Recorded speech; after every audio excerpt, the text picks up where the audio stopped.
इस औरत ने टोक्यो में सिर्फ 2 साल काम किया था और रिटायरमेंट के लिए काफ़ी कमा लिया था। एक शांत जिंदगी की चाहत में वो अपने बेटे को एक छोटे से मछली पकड़ने वाले गांव में ले आई। ये उसके बेटे का पहली बार समुद्र देखना था और अशांत लहरों को देखकर औरत को एक अनोखी शांति महसूस हुई।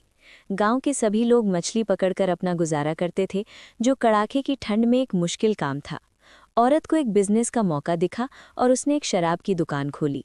अपनी सुंदरता और खुशमिजाज पर्सनैलिटी से वो गांव के लगभग सभी आदमियों को अपनी ओर खींचती थी। अपने खाली समय में वे शराब की दुकान में इकट्ठा होते, उससे बातें करते।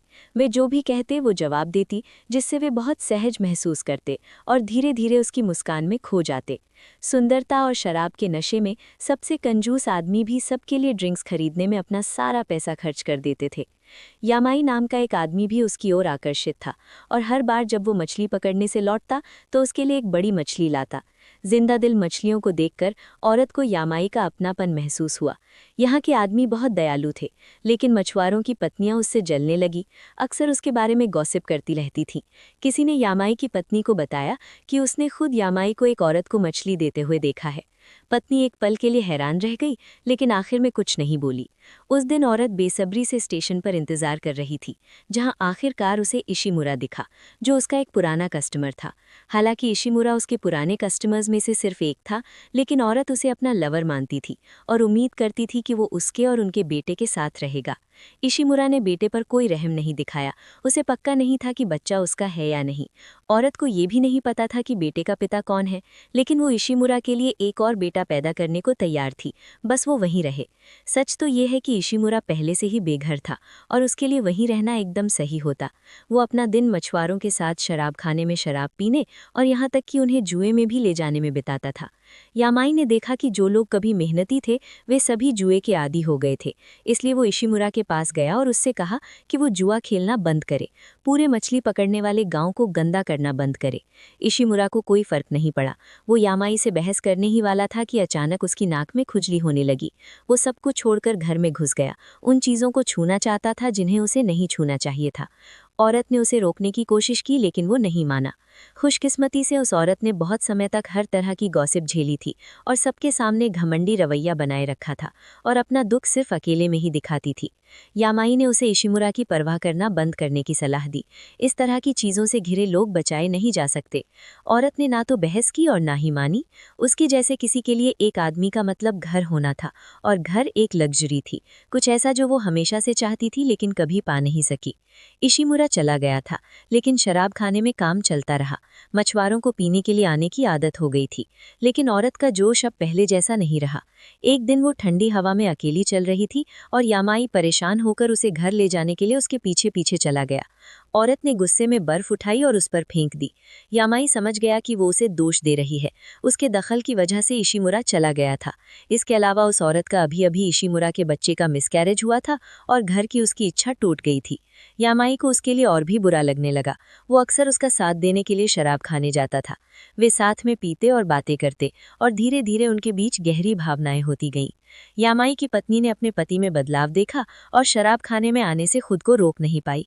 उसने कोई तमाशा नहीं किया, बल्कि अपने आप उनके बीच घुल मिल गई, जिससे उलझन भरा माहौल टूट गया। फिर दोनों हाथ में हाथ डाले घर चले, जिससे औरत को और भी अकेला महसूस होने लगा और उसे यामाई के प्यार की सख्त जरूरत महसूस हुई।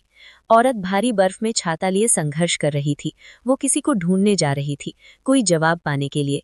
यामाई उस औरत के प्रति अपने आकर्षण को नकार नहीं सकता था, इसलिए उसने उसे दूर नहीं धकेला। उसके हाथ में छाता शायद तीसरा पहिया बनने को तैयार नहीं था। आज़ादी की तलाश में हवा के साथ बह गया। उनमें से कोई भी एक दूसरे के पीछे नहीं भागा, इसके बजाय वो एक दूसरे के और करीब आ गए। उस दिन औरत ने यामाई के शरीर पर टैटू देखा, जो अंडरवर्ल्ड में उसके पिछले जुड़ाव का निशान था। औरत को उम्मीद नहीं थी कि यामाई उससे शादी करेगा। उसके लिए ये जिंदगी काफी अच्छी थी, लेकिन ये शांति एक फोन कॉल से टूट गई। इशिमुरा ने जुए का बहुत बड़ा कर्ज ले लिया था और अगर वो उसे चुका नहीं पाया तो वो मर जाएगा। औरत भागकर वापस आई और अपनी सारी बचत निकाली और उसे इशिमुरा के पास ले गई, जो मछली पकड़ने वाले गांव में छिपा हुआ था। लेकिन ये पैसा काफी नहीं था। औरत ने अपनी तरफ से पूरी कोशिश कर ली थी और अब वो उसकी परवाह नहीं करना चाहती थी। हालांकि इशिमुरा उसे लाइफलाइन की तरह पकड़े हुए था, उसे छोड़ने से मना कर रहा था। औरत का दिल फिर से नरम पड़ गया। समझ नहीं आ रहा था कि क्या करे, वो बस यामाई से मदद की भीख मांग सकती थी। अगर यामाई इस बार इशिमुरा की मदद कर सकता है तो उसने वादा किया कि वो उसे मरा हुआ मान लेगी और फिर कभी उसकी परवाह नहीं करेगी। यामाई उसकी गुजारिश को टाल नहीं सकता था और अपनी पत्नी को बताने वापस चला गया। उसकी पत्नी ने उसे दोष नहीं दिया, इसके बजाय वो कर्ज चुकाने में मदद के लिए मछली पकड़ने वाली नाव बेचने के लिए तैयार हो गई।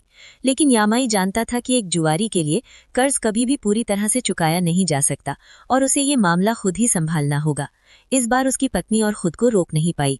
उन्होंने रिश्ते तोड़ने और अपनी अभी की शांतिपूर्ण जिंदगी पाने के लिए बहुत कुछ किया था और यामाई एक औरत के लिए वापस जा रहा था। आखिर में वो उसे रोक नहीं पाई।